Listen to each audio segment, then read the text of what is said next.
Under-19 खवातीन cricket Govind Trisha को 1 करोड़ रुपए का इनाम। वजीर आला रेवंत रेड्डी ने नौजवान क्रिकेटर गोविंद त्रिशा को खुसूसी तौर पर मुबारकबाद दी, जिन्होंने अंडर-19 खवातीन क्रिकेट वर्ल्ड कप में अपनी शानदार कारकर्दगी के साथ मुल्क का नाम रोशन किया। वजीर आला ने त्रिशा से इनकी रहायशगाह पर मुलाकात की और अपनी नेक ख्वाहिशात का इजहार किया। इस प्रोग्राम में जो वजीर आला के कैंप ऑफिस में जुबली हिल्स में मुनक्किद हुआ, वजीर आला ने त्रिशा की सलाहियतों की तारीफ की और 1 करोड़ रुपए का इनाम देने का ऐलान किया। तुम्हारी सलाहियत तेलंगाना का फ़ख्र है, तुम्हें मुस्तकबिल में हिंदुस्तानी टीम को मज़ीद फतूहात दिलानी है। वज़ीर आला ने इनकी हौसला अफजाई की। इन्होंने यकीन दहानी कराई कि हुकूमत तेलंगाना बैनुल अक़वामी सतह पर ख़वातीन क्रिकेटर्स की तरक्की के लिए तमाम मुमकिना मदद फराहम करेगी।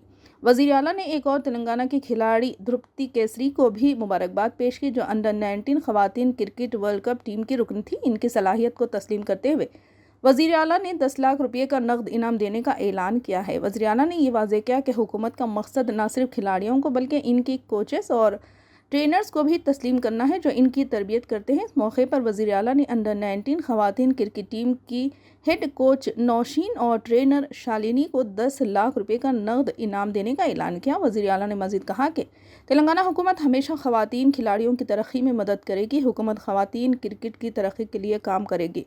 खिलाड़ियों को बेहतरीन तरबियत और इनामात फराहम किए जाएंगे।